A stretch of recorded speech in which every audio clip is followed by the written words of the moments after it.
वसुदेवसुतं देवं कंसचाणूरमर्दनं देवकी परमानन्दं कृष्णं वन्दे जगद्गुरुं शङ्करं शङ्कराचार्यं केशवं बादरायणं सूत्रभाष्यकृतं वन्दे भगवन्तौ पुनः पुनः ब्रह्मानन्दं परमसुखदं केवलं ज्ञानमूर्तिं द्वन्द्वातीतं गगनसदृशं तत्त्वमस्यादिलक्ष्यम् एकं नित्यं विमलमचलं सर्वधी साक्षिभूतं भावातीतं त्रिगुणरहितं सद्गुरुं तन्नमामि। गोपाल कृष्ण भगवान की जय। सद्गुरुनाथ महाराज की जय। ओम सहना भवतु सहनौ भुनक्तु सह वीर्यं करवावहै तेजस्विनावधीतमस्तु मा विद्विषावहै। ओम शांति शांति शांति।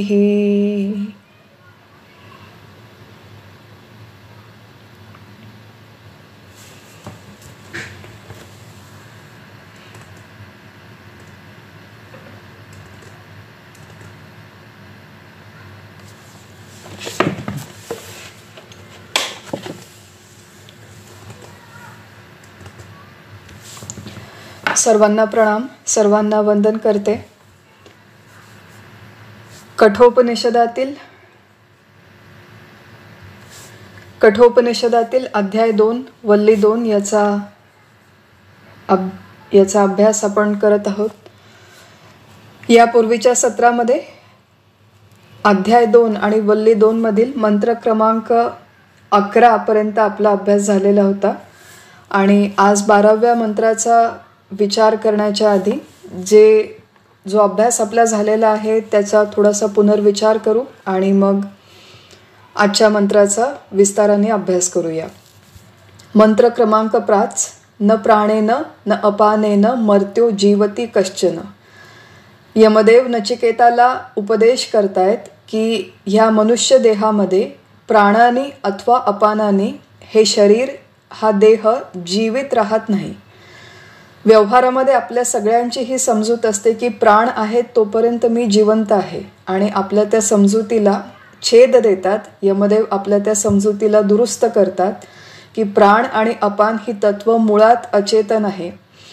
त्यांना चेतनत्व देणारा, त्यांना ॲक्टिवेट करून त्यांच्याकडून काम करून देणारं एक वेगळं चेतन तत्व या देहामध्ये आहे। त्या चेतन तत्वाला जीवात्मा म्हणतात। आपण 5व्या मंत्रामध्ये याचा विस्ताराने विचार केला होता।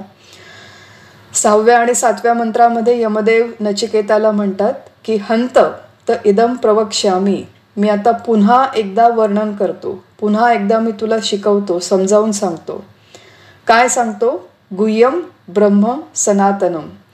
हे जे ब्रह्मतत्व आहे हे अतिशय गुह्य आहे, इंद्रिय अगोचर आहे आणि सनातन अनादी असं हे ब्रह्मतत्व, याचं मी पुन्हा एकदा वर्णन करतो। परमार्थाच्या या अभ्यासामध्ये पुनरावृत्ती हा दोष नाही, पुनरावृत्ती ही आवश्यक मानली जाते। बघा, आपण विचार करूया की या वेदांत शास्त्राचा अभ्यास चिंतन करण्यासाठी मागच्या हजारो वर्षांमध्ये हजारोपेक्षा अनेक वेगवेगळ्या टीका लिहिल्या गेल्या, अनेक ग्रंथ आहेत। एकच संकल्पना अनेक पद्धतीने समजावून सांगणारे अनेक ग्रंथ आहेत। सुरुवातीला जो साधक या प्रांतामध्ये येतो तो बऱ्याचदा भांबावून जातो, नेमका कुठला ग्रंथ घ्यावा, कुठला अभ्यास करावा। बघा, एक गोष्ट आपण लक्षात ठेवू की वेदांत शास्त्रामध्ये समजावून घेण्यासारख्या मूळ संकल्पना केवळ 5 आहेत। जीव, जगत, ईश्वर, माया आणि ब्रह्म। केवळ 5 संकल्पना। जीव, जगत, ईश्वर, माया, ब्रह्म या 5ही तत्वांचं स्वरूप आणि या 5 तत्वांचा असलेला परस्पर संबंध हे एकदा व्यवस्थित कुठल्याही एका ग्रंथाच्या अभ्यासाच्या माध्यमातून आपल्याला कळलं तर इतर सर्व ग्रंथांमध्ये याच 5 संकल्पना वेगवेगळ्या पद्धतीने वेगवेगळ्या दृष्टिकोनातून मांडलेल्या असतात। त्यामुळे फार भांबावून न जाता, फार विचलित न होता एका कुठल्याही शास्त्र ग्रंथाचा आणि शक्य असेल तर त्याच्या जोडीने एका कुठल्याही संत ग्रंथाचा अभ्यास केला तर या 5 संकल्पना स्पष्ट व्हायला मदत होते. आणि इथे यमदेवांना हे ठाऊक आहे की एकदा सांगून कळणार नाही आणि म्हणून या एकाच ग्रंथामध्ये वारंवार या ब्रह्मतत्वासंबंधी ते वर्णन करतात, यमदेवाला समजावून सांगतात. अज्ञानी जीवाला कुठली गती मिळते? यथा कर्म यथा श्रुतम. ज्याप्रमाणे त्याचं कर्म असेल आणि या जन्मामध्ये त्यांनी ज्या प्रकारचं ज्ञान संपादन केलं असेल, पारमार्थिक अथवा आध्यात्मिक ज्ञान, त्यानुसार योनिमन्ये प्रपद्यन्ते. त्याला पुढची योनी अथवा पुढचा देह प्राप्त होतो. अज्ञानी जीवांचा ही गती, अज्ञानी जीवांचा हा प्रवास यमदेव समजावून सांगतात 6व्या-7व्या मंत्रामध्ये. आणि 8व्या मंत्रामध्ये याच ब्रह्मतत्वाचं अजून वर्णन करतात की 3ही अवस्थांमध्ये या आत्म्याचा अन्वय आहे. आपण अतिशय विस्ताराने हा मंत्र बघितला होता की जागृतीमध्ये आपल्याला डोळ्यांच्या माध्यमातून पाहून ज्ञान होतं, स्वप्नामध्ये न पाहता देखील ज्ञान होतं आणि सुषुप्तीमध्ये पाहणारा द्रष्टा नाही, जे पाहायचं ते दृश्य देखील नाही, तरी देखील ज्ञान असतं. या 3ही अवस्थांमध्ये जे ज्ञान आहे ते ज्याच्या प्रकाशामध्ये होतं, जो आत्मचैतन्याचा प्रकाश या 3ही अवस्थांना प्रकाशित करतो, तो आत्मा ज्याचा या 3ही अवस्थांमध्ये अन्वय आहे, तो मी आहे, सहा अहम. हे समजावून सांगण्यासाठी यमदेव नचिकेताला हे समजावून सांगण्यासाठी बरीच खटपट करतात की हे जे ब्रह्मतत्व आहे ते शुक्र आहे, अतिशय शुद्ध प्रकाशरूप आहे, अमृत आहे आणि याचं कोणीही उल्लंघन करू शकत नाही. पुढे 3 दृष्टांत देतात या ब्रह्माचं स्वरूप समजावून सांगण्यासाठी. पहिला दृष्टांत आहे 9व्या, 10व्या आणि 11व्या मंत्रामध्ये की या आत्म्याची व्याप्ती संपूर्ण सृष्टीमध्ये समजावून सांगण्यासाठी. 1 अग्नीचा दृष्टांत दिला आहे, 2 वायूचा दृष्टांत दिला आहे आणि 3 सूर्याचा दृष्टांत दिला आहे.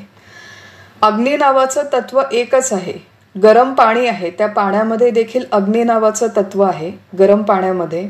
सूर्यामध्ये, चंद्रामध्ये, विजेमध्ये, आपल्या जठराग्नीमध्ये अग्नी नावाचं तत्व एकच आहे, परंतु ते वेगवेगळ्या पद्धतीने अभिव्यक्त होतं. हा एक भाग. आणि दुसरा भाग की दाह्य पदार्थ अनेक आहेत. अग्नी ज्या ज्या दाह्य पदार्थांना जाळतो तो जणू त्या आकाराचा होतो. दाह्य पदार्थ गोल असेल तर आपण म्हणतो बघा अग्नीचा गोल गोळा.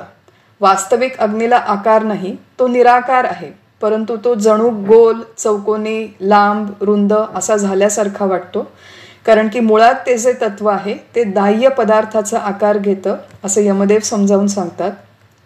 तीच गोष्ट वायूची आहे की वायू हे तत्व एकच आहे, परंतु ज्या पदार्थाला ते व्यापतं ते जणू त्या आकाराचं होतं आणि वेगवेगळ्या पद्धतीने अभिव्यक्त होतं. आणि सूर्याचा जो प्रकाश आहे तो या सृष्टीतल्या सगळ्या पदार्थांना प्रकाशित करतो, परंतु सगळ्या पदार्थांना प्रकाशित केलं तरी सूर्यप्रकाश स्वतः त्या गोष्टींपासून, त्या घटनांपासून, त्या पदार्थांपासून अलिप्त राहतो. एखादं सुंदर फुलाचा बगीचा आहे त्याला देखील सूर्य प्रकाशित करतो आणि उकिरड्यावरची घाण आहे त्याला देखील सूर्य प्रकाशित करतो, परंतु सूर्य स्वतः त्या गुलाबासारखा सुंदर होत नाही किंवा उकिरड्यासारखा घाण देखील होत नाही. त्याचं काम अलिप्त राहून समानत्वाने या संपूर्ण घटकांना प्रकाशित करणे एवढंच आहे. आणि यमदेव म्हणतात की त्याचप्रमाणे हे मूळचं निराकार तत्व एकच आहे, ते जणू ज्या पदार्थाला व्याप्तं ते जणू त्या आकाराचं होतं, ही पहिली गोष्ट. आणि एवढ्या सगळ्या पदार्थांमध्ये व्यापलं, एवढ्या सगळ्या पदार्थांचं या आत्म्याने आपल्याला ज्ञान करून दिलं. आत्म्याने ज्ञान करून दिलं ही केवळ बोलण्याची भाषा आहे. आत्मा काहीही करत नाही, आत्मप्रकाशात या सगळ्या अवस्था आणि हे सगळे पदार्थ प्रकाशित होतात.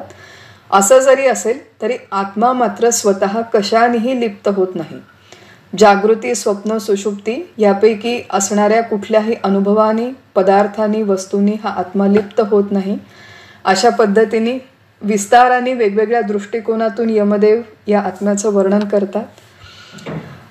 हा 11व्या मंत्रापर्यंतचा विचार झाला आणि आज आपण या दुसऱ्या वल्लीतला जो 12वा मंत्र आहे त्याचा विचार करणार आहोत.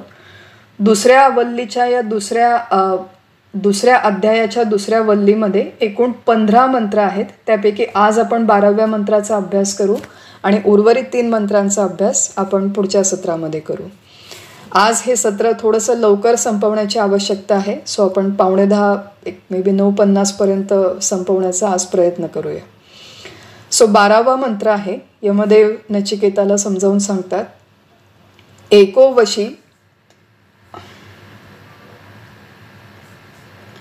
यमदेव नचिकेताला समजावून सांगतात, एको वशी सर्वभूतांतरात्मा एकम रूपम बहुधा यः करोति तम आत्मस्थम यः अनुपश्यन्ति धीराः तेषां सुखम शाश्वतम न इतरेषां. वचनपूर्वक एक अतिशय सुंदर आश्वासन इथे यमदेवांनी दिलेलं आहे आणि थोडंसं वास्तव देखील सांगितलेलं आहे. मंत्राचा मूळ अर्थ आहे की एको वशी सर्व भूतांतरात्मा, सर्व भूतांचा अंतरात्मा असलेलं हे आत्मचैतन्य कसं आहे त्याच्या वर्णनादाखल 2 शब्द. एक, एकमेव आहे, एकमेव अद्वितीय असं त्याच्यासाठी शास्त्रामध्ये शब्द आहे. हा एक आहे म्हणजे एकमेवा द्वितीय आहे. वशी म्हणजे सर्व प्राणीमात्रांना, सर्व भूतांना आपल्या नियंत्रणात ठेवणारा आहे असा हा सर्व भूतांचा अंतरात्मा. एकम रूपम बहुधा यः करोति, मुळात त्याचं एकच रूप असेल, त्याला तो जणू अनेक रूप देतो किंवा अनेक रूपांनी तो जणू प्रकट होतो. तम आत्मस्थम यः अनुपश्यन्ति, असा हा जो आत्मा आहे, इथे आत्मस्थम म्हटलेला आहे. आत्मस्थम म्हटलेला आहे त्याच्यामुळे आपण परत घोटाळ्यात पडण्याची शक्यता आहे की हा आत्मा कुठे राहतो, तर हा आत्म्यामध्येच राहतो का असा आपल्याला प्रश्न पडू शकतो. परंतु इथे या मंत्रामध्ये आत्मस्थम हा जो शब्द आहे तो बुद्धिस्थ म्हणजे बुद्धीमध्ये स्थित अशा अर्थाने वापरलेला आहे की हा आत्मा जरी संपूर्ण सृष्टीमध्ये व्याप्त असला तरी याची अनुभूती घेण्यासाठी आपण मागे बघितलं होतं. अंतःकरण नावाचं तत्व आहे, त्या अंतःकरणाचाच बुद्धी हा एक पदर आहे. या बुद्धीमध्ये स्थित गुहाहितम गह्वरेष्ठम पुराणम सगळ्या मंत्रांचा आपण विस्ताराने विचार केलेला आहे. यमदेव म्हणतात की हा जो बुद्धिस्थ आत्मदेव आहे, तम आत्मस्थम असा हा जो बुद्धिस्थ आत्मदेव आहे, यहा अनुपश्यन्ति, ह्याला जो धीर पुरुष, विवेकी पुरुष बघतो म्हणजे याचा अनुभव घेतो, तो मी आहे असा अनुभव घेतो. तेषां सुखम, केवळ त्यालाच सुखम शाश्वतम नित्य सुख प्राप्त होतं. आणि न इतरेषां, इतर लोकांनी कितीही प्रयत्न केले, कितीही धावपळ केली, कितीही वेगवेगळ्या प्रकारे सुखी होण्याचा प्रयत्न केला तरी त्यांना तत्कालिक सुख मिळेल, परंतु हे जे शाश्वत नित्य सुख आहे ते त्यांना प्राप्त होणार नाही. शाश्वत आणि नित्य सुखाच्या प्राप्तीसाठी आपल्या बुद्धिस्थ असलेल्या या परमात्म्याला, या आत्म्याला तो मी आहे असं जाणणं आवश्यक आहे. हा अनुभव, हा आत्मानुभव घेणं मनुष्य देहात आवश्यक आहे. असं वर्णन या आत्म्याचं या मंत्रामध्ये यमदेव करतात. मंत्राचा हा साधारण अर्थ आहे आणि आपण आता त्याला परत स्टेप बाय स्टेप समजावून घेण्याचा प्रयत्न करूया. आत्मतत्व इंद्रिय अगोचर आहे, पटकन गूढ तत्व आहे आणि लवकर चटकन आपल्या सामान्य बुद्धीला कळत नाही, कारण की मुळात आत्तापर्यंत आपल्याला जे ट्रेनिंग मिळालेलं आहे ते केवळ ज्ञानेंद्रियांच्या, बुद्धीच्या आणि अंतःकरणाच्या माध्यमातून जेवढं ज्ञान होतं तेच ज्ञान संपादन करायची आपल्याला सवय लागलेली आहे. पहिल्यांदा आता आपल्यासमोर हे असं तत्व आहे की जे इंद्रिय अगोचर आहे, मनबुद्धी अगोचर आहे, त्यांच्या माध्यमातून जाणता येण्यासारखं नाही, म्हणून वेगवेगळ्या पद्धतीने हे सांगणं चालू आहे. परत आत्म्याचं वर्णन करताना यमदेव म्हणतात की हा कसा आहे, एक. एक म्हणजे इथे संख्या एक अशा अर्थाने नाहीये, एक तत्व आहे. पण एक तत्व कसं की एकमेवा द्वितीय अशा अर्थाने ते एक आहे. एकमेवा द्वितीय हा शास्त्रीय शब्द आहे. एकम एवम अद्वितीयम. समजावून घेऊया थोडंसं. एकम एवम अद्वितीयम असा शब्द आत्म्यासाठी का वापरला त्याच्या मागची थोडीशी कारणमीमांसा आहे की आपल्याला, आपल्या दृष्टीला या सृष्टीमध्ये जेवढे काही भेद दिसतात ही संपूर्ण सृष्टी आपल्याला भेदमय दिसते. शास्त्रकारांनी भलेही लिहून ठेवलेलं असेल की हे आत्मा नावाचं तत्व एकच आहे, ते सगळ्या सृष्टीमध्ये व्याप्त आहे, परंतु आमच्या दृष्टीला असं काही एक तत्व दिसत नाही, सगळीकडे भेद दिसतात. हे जे सगळे भेद आहेत त्याचे आपल्या शास्त्रामध्ये एकूण 3 विभाग केलेले आहेत. सगळे भेद एकूण 3 प्रकारे विभागले जाऊ शकतात. त्या भेदांचे प्रकार आहेत स्वगत भेद, स्वजातीय भेद आणि विजातीय भेद. स्वगत भेद म्हणजे एखाद्या वस्तूच्या अथवा पदार्थाच्या अंतर्गत असलेले भेद. उदाहरणार्थ की हे मनुष्य शरीर आहे, हे माझा देह आहे, मी एकच आहे, पण मी जरी एक असले तरी माझ्यामधले अवयव अंश वेगवेगळे आहेत. माझा डावा हात, उजवा हात, डावा पाय, उजवा पाय, नाक, कान, डोळे इत्यादी वेगवेगळे अवयव या एका देहामध्ये आहेत, ज्यांचा एकमेकांच्या पासून भेद आहे. अशा प्रकारच्या भेदांना म्हणतात स्वगत भेद. आणि असा स्वगत भेद आत्म्यामध्ये नाही हे दर्शवण्याकरता म्हणतात की तो एकम आहे. आत्म्यामध्ये अंश अंशी भाव नाही. आत्म्याचे हात नाहीत, पाय नाहीत, कान, डोळे, नाक काहीही नाही, कुठलीही कर्मेंद्रिय नाही, आत्म्याला कुठलीही ज्ञानेंद्रिय नाहीत आणि त्याच्यामध्ये स्वगत भेद नाही, अंश अंशी भाव नाही.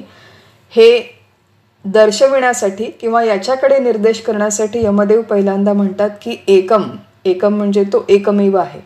आता बघा इथे वास्तविक यमदेवांनी मंत्रामध्ये प्रत्यक्ष शब्द एको एवढाच वापरला आहे, परंतु आपण जेव्हा टीकाकारांचा अभ्यास करतो तेव्हा या एक शब्दाचा जो ॲक्च्युअल त्याचे जे वेगवेगळे पदर आहेत ते आपल्या लक्षात येतात. की एक शब्दाचा शास्त्रीय अर्थ आहे एकमेवा द्वितीय. त्या एकमेवा द्वितीयची फोड आहे एकम एवम अद्वितीयम. आणि त्या एकम शब्दाचा पहिला अर्थ आहे की त्याच्यामध्ये स्वगत भेद नाही, म्हणजे अंश अंशी भाव नाही, स्वगत भेद नाही. दुसरा भेदाचा प्रकार आहे त्याला म्हणतात सजातीय भेद. व्यवहारामध्ये बघू की आपण हा जो आता मानवी देह आहे त्याला म्हणतो की हा एका व्यक्तीचा देह आहे, या देहाला मुक्ता असं म्हणतात. आणि याच्याशिवाय दुसरा मानवी देह असू शकतो. मानव ही एक जात असं आपण पकडली तर मानव या जातीमध्ये एकासारखी एक अथवा वेगवेगळी भिन्न दिसणारी अशी अनेक शरीरं आहेत आणि एक शरीर हे दुसऱ्यापेक्षा वेगळं आहे. अशा प्रकारे एका जातीमधल्या 2 पदार्थांचा एकमेकांपासून असलेला जो भेद तो दर्शवणारा भेद म्हणजे त्याला म्हणतात सजातीय भेद. बघा झाडं असतात, त्याच्यामध्ये आंब्याची, पेरूची, चिक्कूची अशी वेगवेगळी झाडं असतात. झाड ही जात एकच आहे परंतु त्याच्यामध्ये वेगवेगळे भेद आहेत. आत्मा नावाच्या तत्वामध्ये असा सजातीय भेद देखील नाही. सजातीय भेद म्हणजे आत्मा क्रमांक 1 नावाचं एक वेगळं तत्व आहे आणि आत्मा क्रमांक 2 नावाचं त्याच जातीतलं काहीतरी वेगळं तत्व आहे. असं असू शकेल का अशी कोणाच्या मनात शंका येईल, परंतु अशा प्रकारची आत्मा या तत्वामध्ये वेगळी जात देखील नाही, सजातीय भेद नाही. म्हणून म्हणलंय एवम.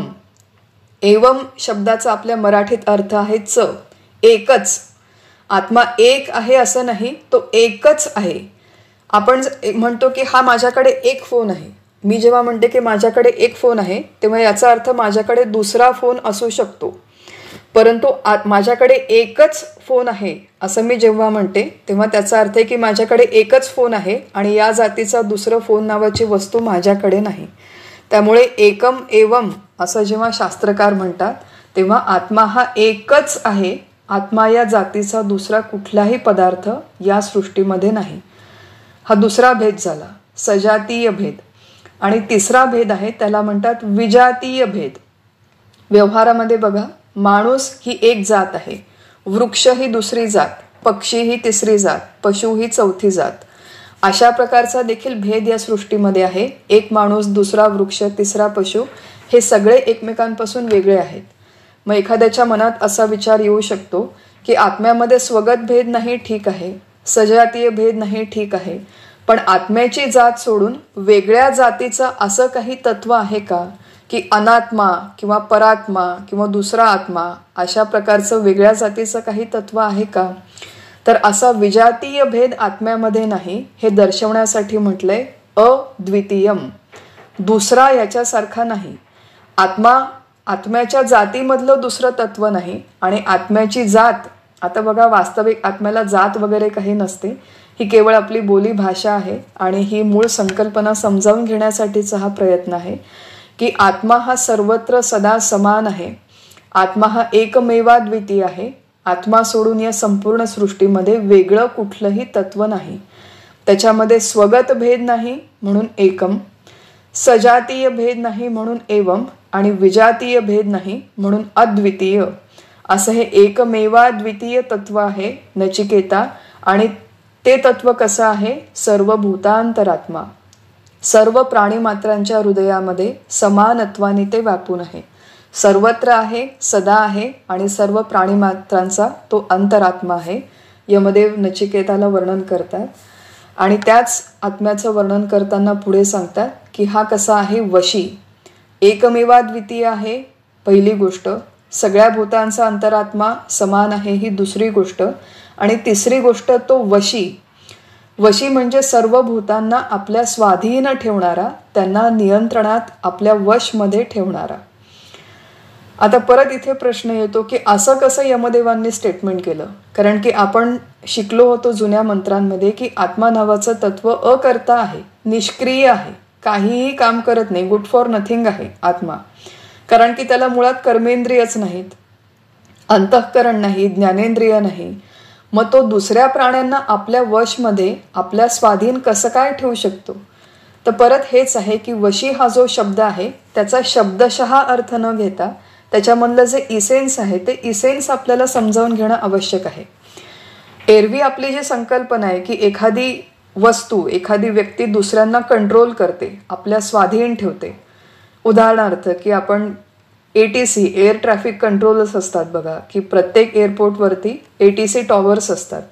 त्याच्यामध्ये जो एअर ट्रॅफिक कंट्रोलर आहे तो त्या टॉवरमध्ये बसतो आणि सगळ्या एअर ट्रॅफिकला तो मॉनिटर करतो की केव्हा कुठल्या विमानाने लँड करायचं, केव्हा कोणी टेक ऑफ करायचं, ग्राउंड ट्रॅफिक जो आहे तो कसा मूव्ह करेल, प्रायोरिटी कोणाची कशी आहे, पायलट्सला काय इन्स्ट्रक्शन द्यायच्या, या सगळ्या गोष्टींवरती तो ATC त्या टॉवरमध्ये बसून नियंत्रण करतो.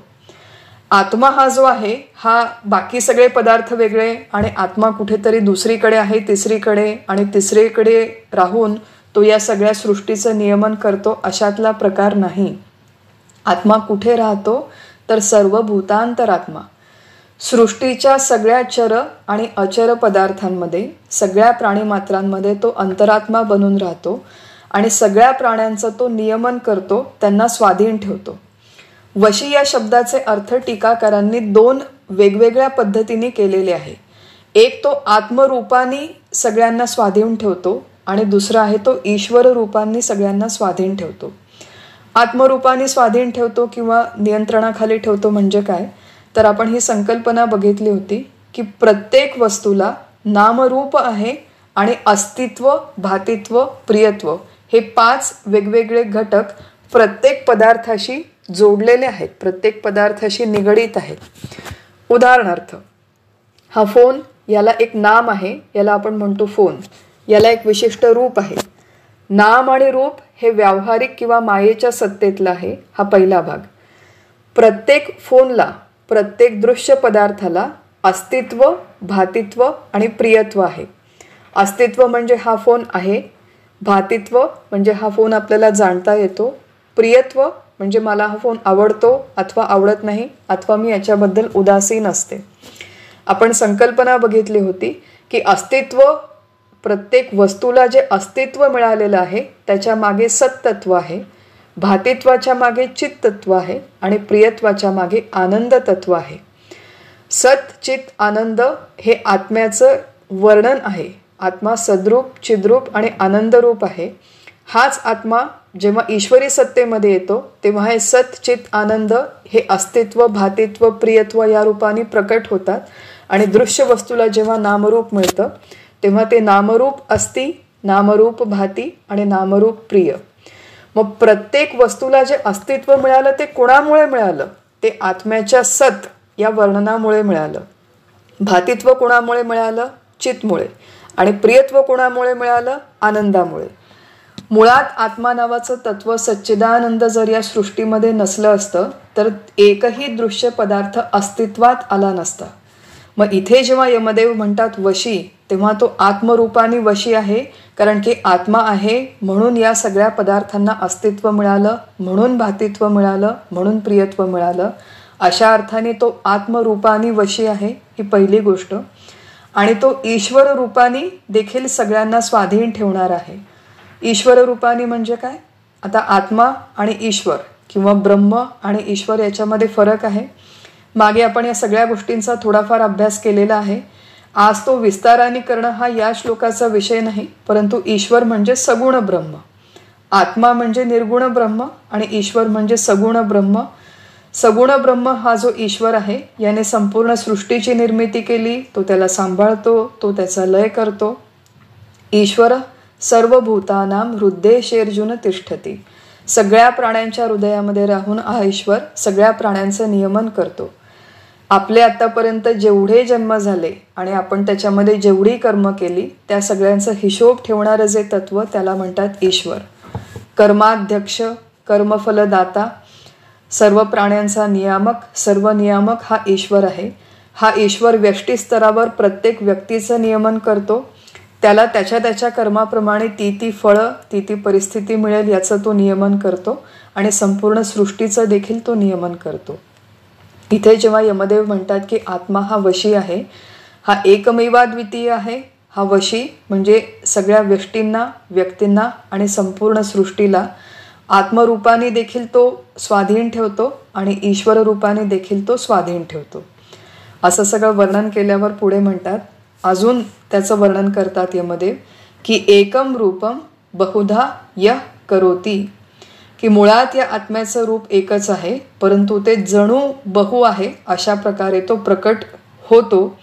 आपल्या एकाच रूपाला तो अनेक रूप देतो. परत इथे कॅच आहे, प्रत्येक ठिकाणी या संकल्पना आपल्याला अतिशय स्पष्ट करून घ्यायची आवश्यकता आहे की मुळात आत्मा नावाचं तत्व अरूप आहे, निराकार आहे. याला कुठलंही रूप नाही, याला कुठलाही आकार नाही. मग इथे यमदेवांनी असं कसं काय म्हणलं की एकम रूपम, या आत्म्याला एक रूप आहे असं यमदेवांनी कसं काय म्हटलं? तर इथे आहे की ही परत बोलण्याची भाषा आहे, व्यवहारामध्ये बोलण्याची भाषा आहे. मुळात आत्मतत्वाला कुठलंही रूप नाही. याच्या आधी जी यमदेवांनी उदाहरण दिली होती ती याच्यासाठी दिली होती की अग्नी नावाचं तत्व हे मुळात निराकार आहे. अग्नीला असं स्वतःचं म्हणून कुठलाही आकार नाही, परंतु ज्या दाह्य पदार्थाला तो जाळतो तो जणू त्या आकाराचा होतो.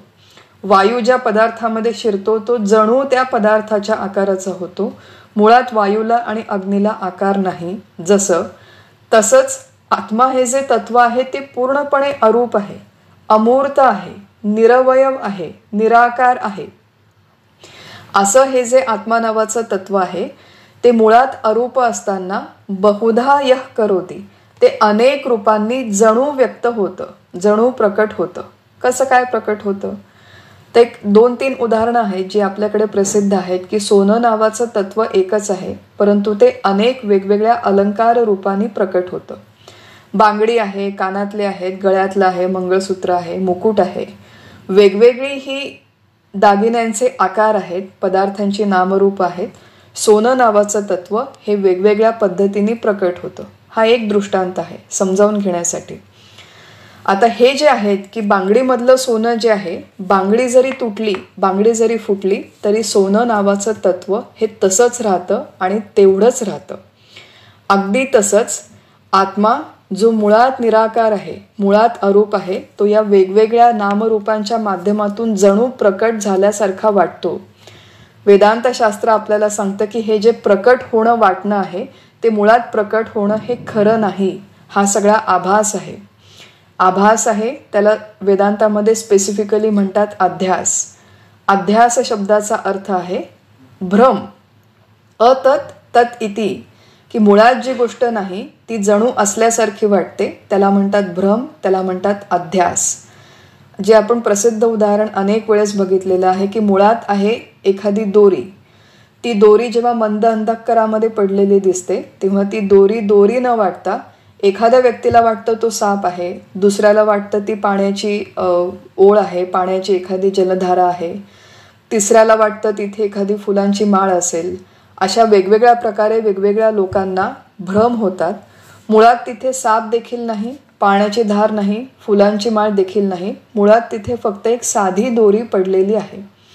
अगदी तसंच मुळात हे निराकार आत्मा नावाचं एकच तत्व आहे. त्याला म्हणतात वेदांताच्या भाषेमध्ये अधिष्ठान. दोरी, रज्जू सर्पाच्या उदाहरणामध्ये दोरी, रज्जू हे अधिष्ठान आहे अधिष्ठान केवळ सत्य आहे आणि त्याच्यावरती जे भ्रम होतात, जे अध्यास होतात, ते सगळे मिथ्या आहेत, भ्रमरूप आहेत. अगदी तसंच आत्मा नावाचं तत्व अधिष्ठान रूप केवळ सत्य आहे.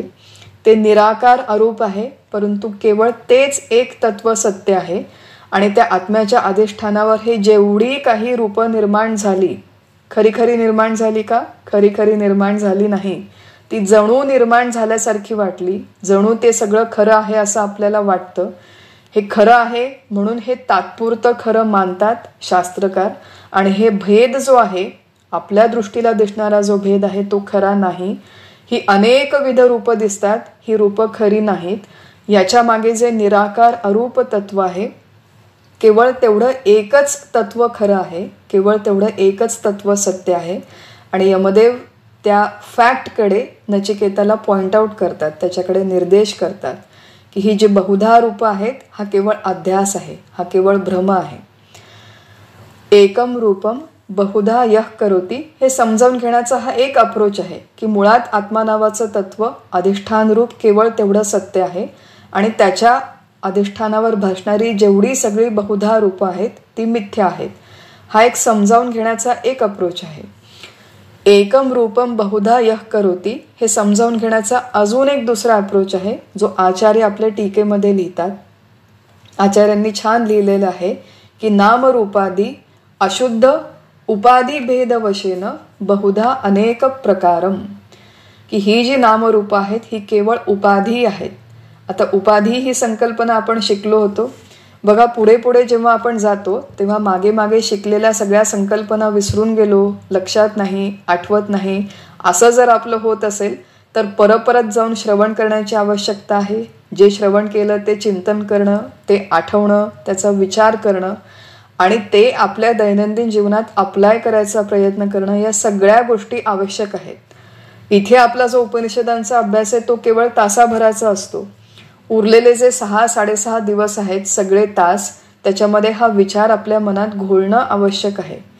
बघा, हे जे शरीर आहे, प्रत्येक कुठलाही दृश्य पदार्थ आहे, त्या शरीराला, त्या रूपाला, त्या आकाराला, त्या नामरूपांना आचार्यांनी उपाधी म्हटलेलं आहे. आपण उपाधी ही संकल्पना बघितली होती. आता आज आपण छोट्या शास्त्रीय भाषेत आपण मागे शिकलो होतो, आज आपण ती एका साध्या सोप्या भाषेत शिकूया की उपाधी म्हणजे पदवी. की उदाहरणार्थ एका घरावरती एखादा कावळा बसला असेल, अगदी एकसारखी दिसणारी 5 घरं आहेत आणि दुरून मी म्हणते की बघा, ज्या घरावर कावळा आहे ना, ते घर ते अमुक अमुक देशमुखांचं आहे. आता ज्या घरावरती कावळा ही त्या घराची उपाधी झाली. का बरं? कारण की एकसारख्या दिसणाऱ्या 5 घरांमध्ये त्या कावळ्याने एका घराला बाकीच्या घरांपासून वेगळं करून दाखवलं. त्याला म्हणतात शास्त्रामध्ये व्यावर्तक. उपाधी जी असते ते एका विशिष्ट वस्तूला, ज्या जागेला, ज्या पदार्थाला ती व्यापते, त्याला ती वेगळेपणाने दाखवते. परंतु बघा, कावळ्याचे जे गुणधर्म आहेत ते उपाधीवरती ते लादत नाही. आता कावळ्याने त्या घराला वेगळं करून दाखवलं म्हणून घर काळं होत नाही. कावळा उडू शकतो म्हणून घर उडू शकतं असं नाही. तर कावळा हा त्या घराला केवळ थोड्या वेळापुरतं, तात्पुरतं वेगळेपणाने दाखवतो. तो कावळा ही त्या घराची उपाधी आहे. हे जसं तसं हे शरीर त्या संपूर्ण सर्वव्यापक चैतन्याची उपाधी आहे. कावळा उडून गेला तरी घर आहे. कावळा म्हणजे उपाधी असली तरी बिघडत नाही, नसली तर नडत नाही. कावळा असण्याने अथवा नसण्याने त्या घराच्या असण्या वा नसण्यावर काहीही फरक पडत नाही. आता जोपर्यंत आपण कावळ्याची चर्चा करतो तोपर्यंत हे सगळं छान वाटतं. परंतु जसं उपाधी असली तर बिघडत नाही आणि नसली तर नडत नाही कावळ्याची, अगदी तसंच आपल्या शरीराची ही उपाधी आहे. ही असली तरी बिघडत नाही, नसली तरी नडत नाही. या उपाधीने उपहित केलेलं, व्यावृत्त करून दाखवलेलं जे चैतन्य आहे, जे मूळचं आत्मचैतन्य आहे, जे सर्वत्र सदा समान आहे, ते उपाधी असली तरी आहे, उपाधी नसली तरी आहे. शरीर असलं तरी आत्मा आहे, शरीर नसलं तरी आत्मा आहे. वेगवेगळी शरीर आहेत, त्याच्यामुळे वेगवेगळा हा आत्मा जणू डिव्हाइड झाल्यासारखा वाटतो. ही वेगवेगळी रूपं जणू निर्माण झाल्यासारखी वाटतात, पण मुळात ही रूपं निर्माण झालेलीच नाहीत. ही उपाधी मिथ्या आहे. त्या उपाधीचं जन्माला येणं, त्या उपाधीचं मृत्यू होणं हा सगळा जो व्यवहार आहे, हा सगळा जो व्यापार आहे तो भ्रमरूप आहे नचिकेता. आणि या उपाधींच्या मध्ये असलेलं जे उपहित चैतन्य आहे त्याच्यावरती तू आपलं लक्ष केंद्रित कर.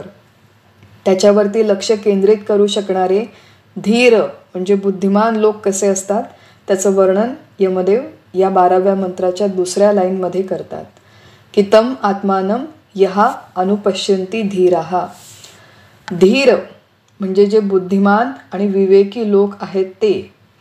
धीर आपल्या मराठीमध्ये प्रसिद्ध शब्द आहे बघा की जरा धीर धर आपण म्हणतो, म्हणजे जरा सहन कर, सहनशील हो, शांत रहा, स्थिर रहा, संयमानी वाग, अशा अर्थाने आपण धीर हा शब्द व्यवहारात वापरतो.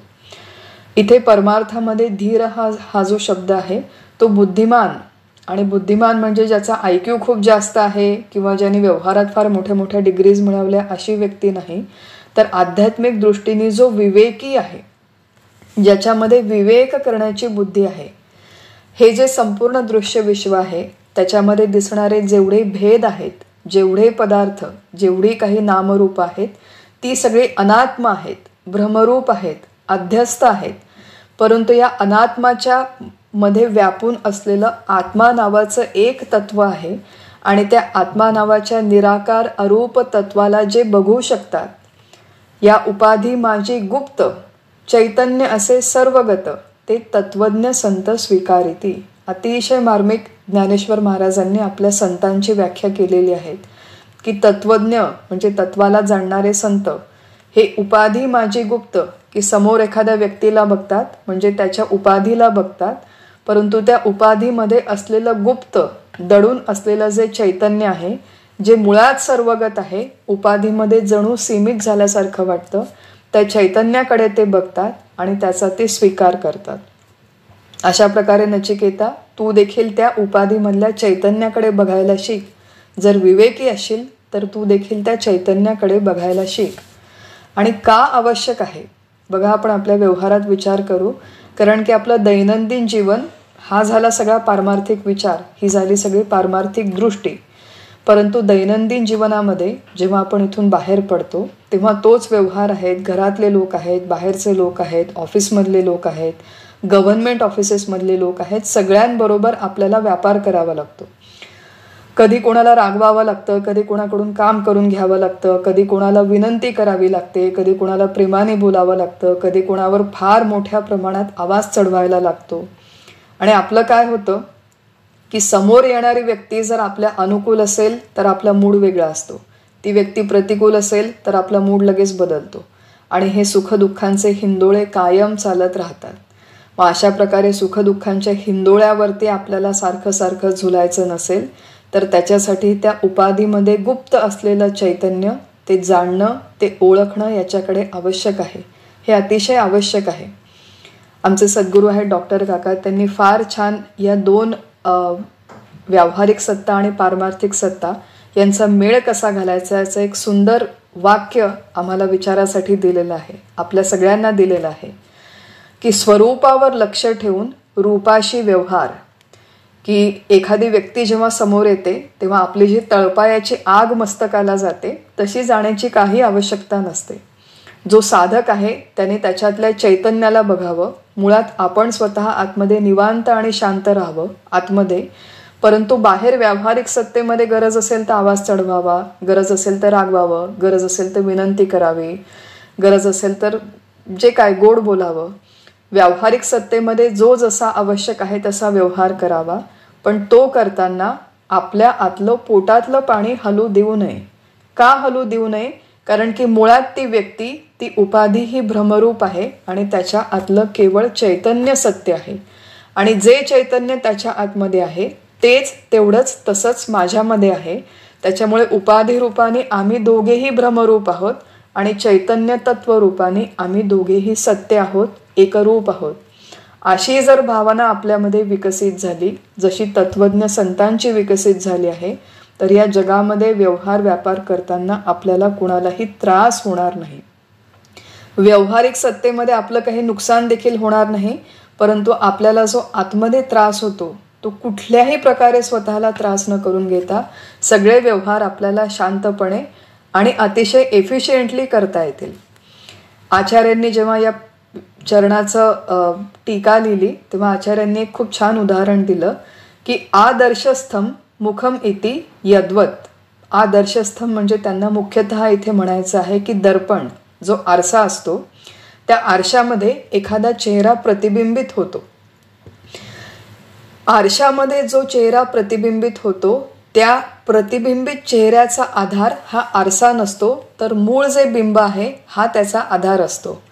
अगदी तसंच या देहामध्ये जीवात्मा ही जी संकल्पना आपण बघितली होती की आत्मा, बुद्धी आणि आत्म्याचं बुद्धीत पडलेलं प्रतिबिंब, हा जो जीवरूप प्रतिबिंब आहे, हे जे जीवरूप चैतन्य आहे त्याचा आधार म्हणजे हे शरीर नाही असं आचार्य म्हणतात.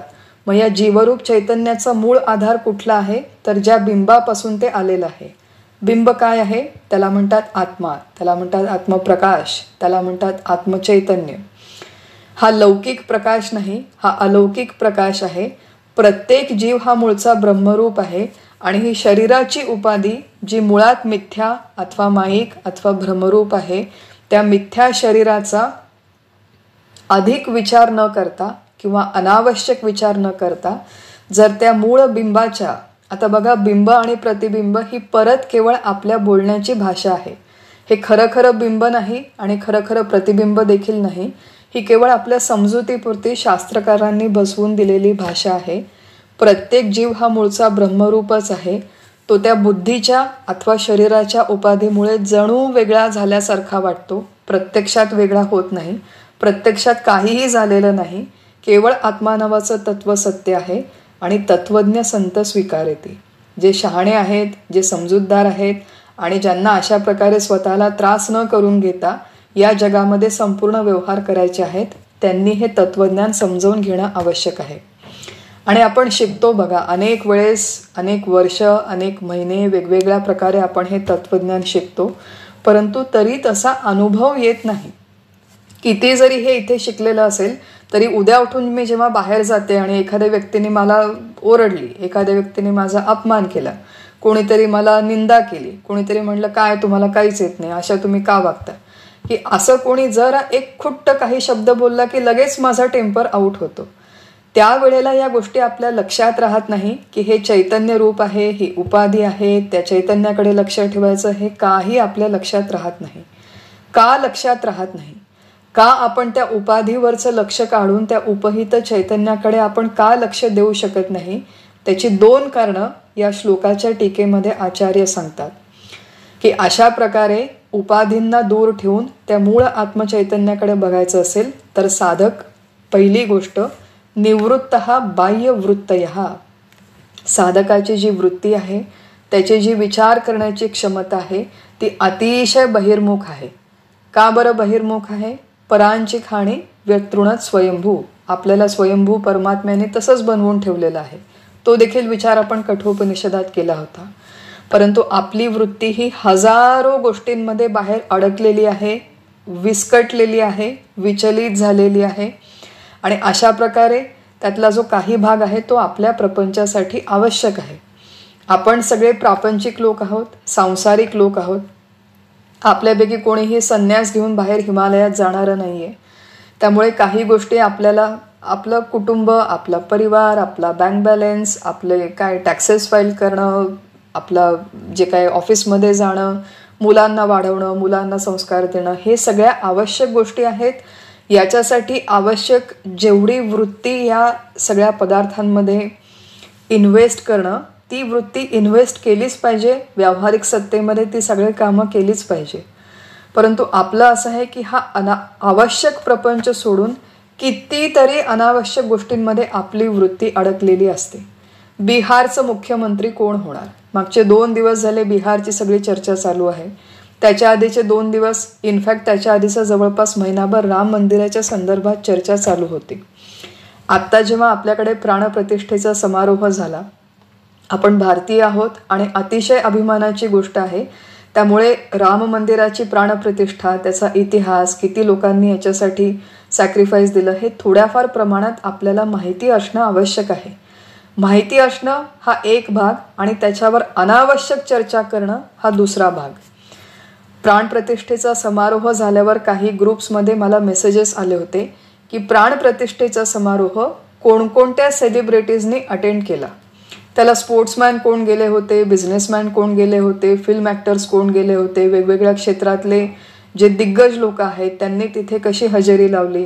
बरं, नुसतं कोणी कोणी हजेरी लावली हे नाही, तर त्यांनी तिथे जाताना कोणते कपडे घातले होते, कोणत्या रंगाचे घातले, कोणत्या डिझायनरचे घातले, कुठलं सिल्क होतं, असं एवढं सगळं चर्चा केलेलं एक आर्टिकल मला कोणीतरी फॉरवर्ड केलं.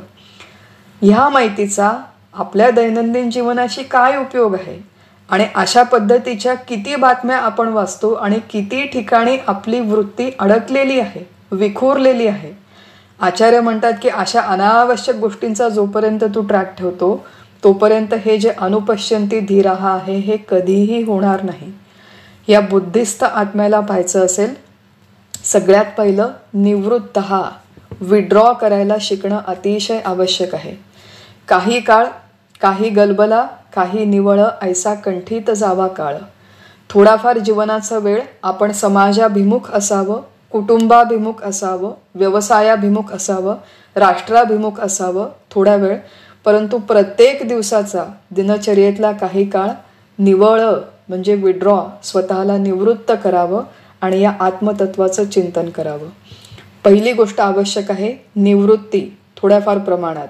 आणि दुसरी गोष्ट म्हणतात भगवान शंकराचार्य टीकेमध्ये की आचार्य आगम उपदेश अनु.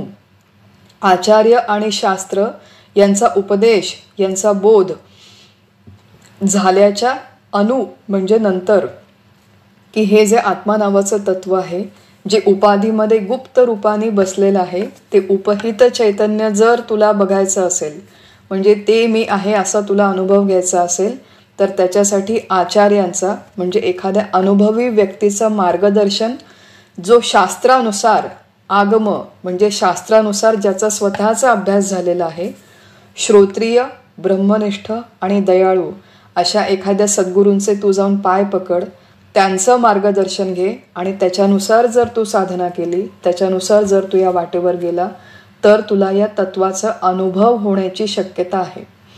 आपल्याला असं आहे की एकतर आपण सगळे कलियुगातले लोक आहोत, मुळातच श्रद्धा आपल्यामध्ये कमी, विज्ञान युगातले लोक आहोत, त्यात एका विशिष्ट प्रकारे आपलं शिक्षण झालेलं आहे, प्रत्येक गोष्टीला क्वेश्चन करण्याची आपल्याला सवय लागलेली आहे आणि त्याच्यामध्ये आपल्या मोठ्या मोठ्या डिग्रीज आहेत, खूप आपण शिकलेलो आहोत.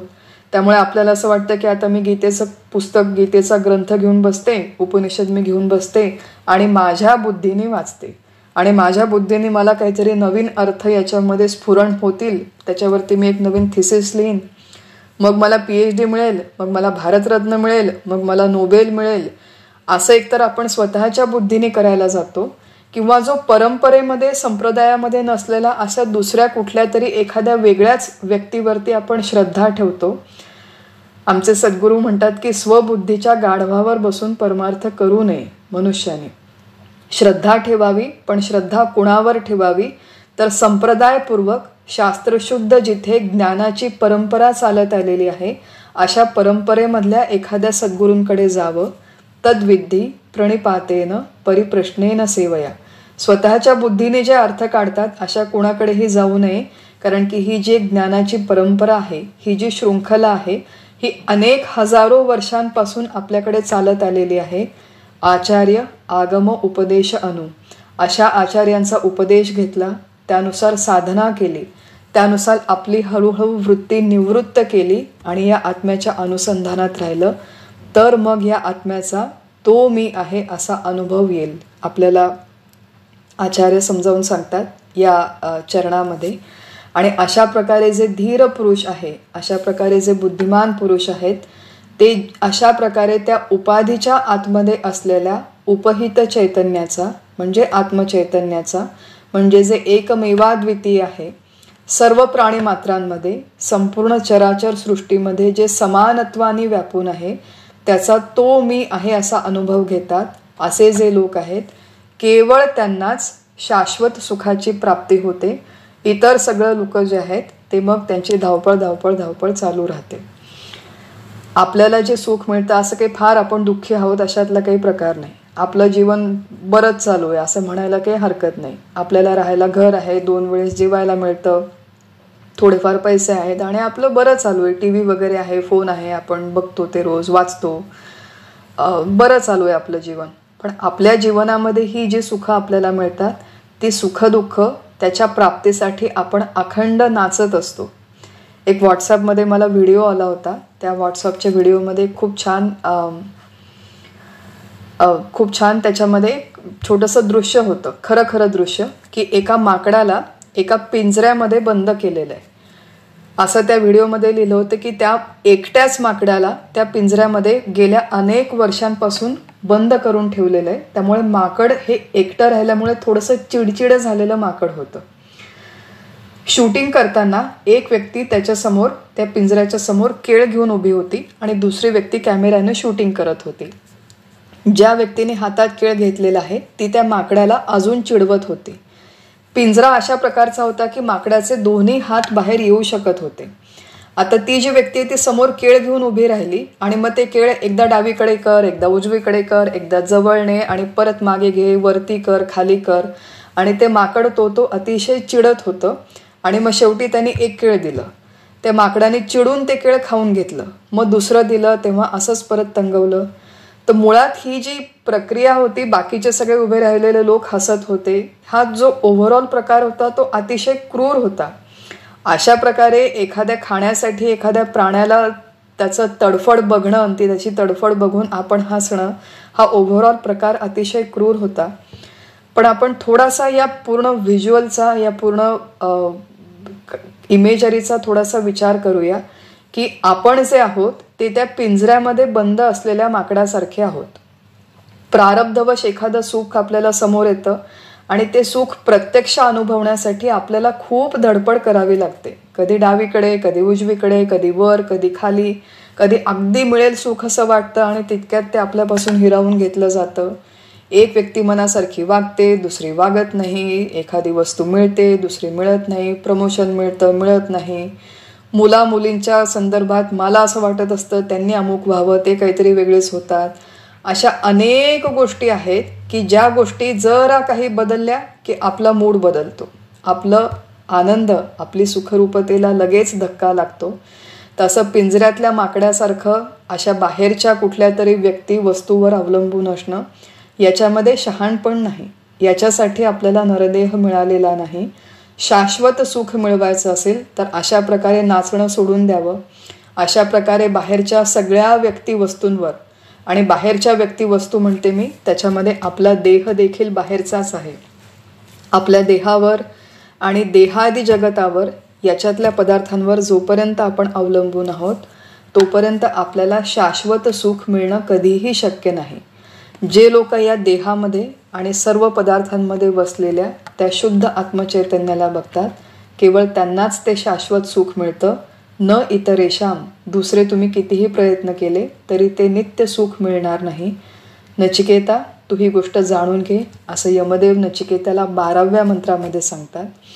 आणि आत्म्याचं अशा प्रकारे वर्णन केल्याच्या नंतर पुढे 13, 14, 15 या मंत्रांमध्ये हेच आत्म्याचं वर्णन थोड्या वेगळ्या पद्धतीने यमदेव करतील. आपण हे जे सगळं उरलेल्या 3 मंत्रांचं वर्णन आहे ते पुढच्या सत्रामध्ये बघू. आज आपलं हे जे चिंतन आहे ते इथेच समाप्त करू. हरिओम तत्सत.